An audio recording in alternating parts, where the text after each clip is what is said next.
If you like our video, click the subscribe button to subscribe to our channel and get easy access to new content. To see our full suite of ad-free video courses and training materials, visit us at teachucomp.com. When Access opens, it shows the Home window, which lets you either create a new database file or access a previously opened database. An Access database file is a container that holds all the tables, forms, reports, queries, macros, and modules required by the database. You use Access to create database files for use on a single computer or to share on a local network.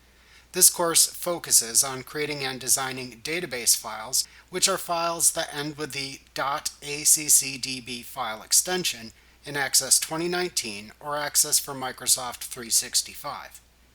After starting Access, you can create a new database file from scratch by using a blank database template, or you can create a new database file that contains some basic database objects by selecting one of the other types of database templates.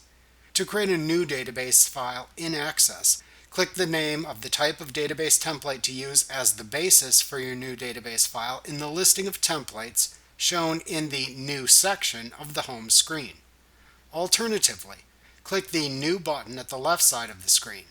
Then click the type of database to create from the listing of templates that appears to the right. To create a new blank database in either location, click the Blank Database Template choice.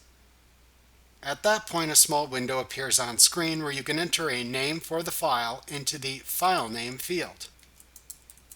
The default location where Windows will save the database file appears below the name.